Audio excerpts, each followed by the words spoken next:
KCC किसान credit card पे expert solution विशेषज्ञ समाधान। एक डॉक्यूमेंट फ्रेमवर्क दस्तावेज प्रक्रिया का मानकीकरण।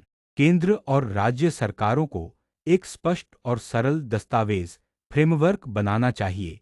यह ऐसा हो जिसमें हर किसान को सिर्फ 10 कदम या कम में आवेदन प्रक्रिया पूरी करने का मौका मिले। अक्सर किसानों से बार बार एक ही जानकारी या दस्तावेज अलग अलग फॉर्म में मांगे जाते हैं, जिससे भ्रम और देरी होती है। इसके समाधान के लिए एक स्टैंडर्ड गाइडलाइन जारी की जाए जिसमें बैंक, सहकारी समिति और अन्य ऋण संस्थानों को निर्देश मिले कि कौन से दस्तावेज मान्य हैं, कौन से वैकल्पिक हैं और कौन से अनिवार्य। इस तरह फार्मर्स के लिए प्रक्रिया पारदर्शी और सरल होगी और बैंककर्मी भी एक जैसा ही प्रक्रिया अपनाएंगे, जिससे सभी राज्यों में एक समानता आएगी। 2. डिजिटल सत्यापन डिजिटल वेरिफिकेशन।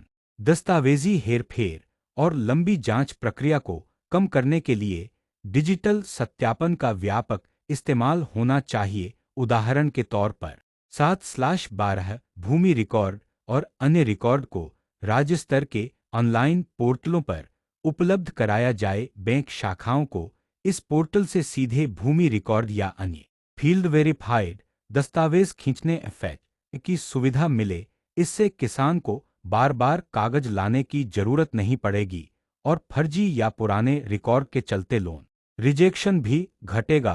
इस प्रणाली में ओटीपी आधारित किसान सहमति भी जोड़ी जा सकती है, जिससे डेटा प्राइवेसी भी बने रहे। 3. बैंक कर्मचारियों की नियमित ट्रेनिंग।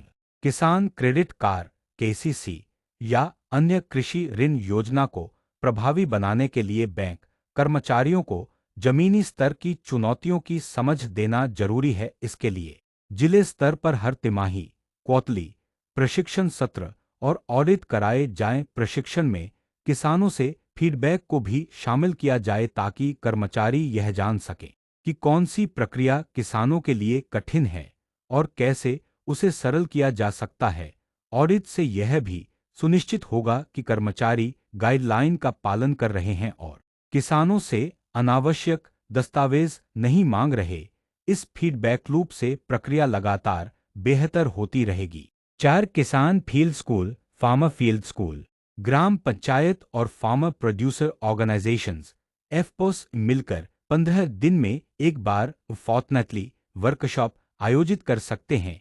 इन वर्कशॉप्स में किसानों को ऋण प्रक्रिया, दस्तावेज जरूरत, डिजिटल अपलोडिंग, फॉर्म भरने जैसी बातें स्पष्ट रूप से सिखाई जाए। इसके अलावा पुराने किसानों के अनुभव भी साझा कराए जाएं ताकि नए किसान उनसे सीखें। यह सामुदायिक प्रयास विश्वास बढ़ाएगा, गलत जानकारी को रोकेगा और किसानों में आत्मनिर्भरता लाएगा। ग्राम पंचायत की भागीदारी से सरकारी मशीनरी और किसानों के बीच की दूरी भी कम होगी। 5. मोबाइल वैन सेवाएं। दूरदराज गांवों तक पहुंचने के लिए सरकार और बैंक मिलकर मोबाइल वैन सेवाएं शुरू कर सकते हैं।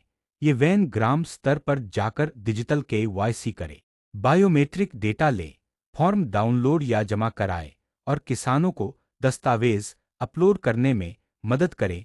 यह सेवा उन गांवों में बेहद उपयोगी होगी जहां इंटरनेट या बैंक शाखाएं दूर हैं। इससे ग्रामीण किसानों के समय और पैसे की बचत होगी और डिजिटल समावेशन फाइनेंशियल इंक्लूजन भी बढ़ेगा।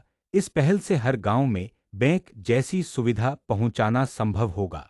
निष्कर्ष, केसीसी स्कीम का कवरेज और लॉन्चीनी अक्षर बढ़ा है, लेकिन फील्ड लेवल डॉक्यूमेंट्री हर्डल्स अभी भी बड़ा चैलेंज हैं। डिजिटल पहलें केआरपी 7/12 पोर्टल, किसान शिक्षा और बैंक अकाउंटेबिलिटी मिलकर इस लूपहोल को कम कर सकती हैं। सरकारी आंकड़ों, आइका/आईरी रिपोर्टों और ग्राम स्तर के अनुभवों से पता चलता है कि समाधान पहचानने और लागू करने की दिशा में लगातार काम हो रहा है। अंततः किसान को दस्तावेजों की अनावश्यक बोझ से मुक्त कर, समयबद्ध ऋण दिलाकर और प्रति ऋण ट्रांसपेरेंसी बनाकर ही 5 लाख तक लाभ देने वाली केसीसी स्कीम सच में सफल होगी।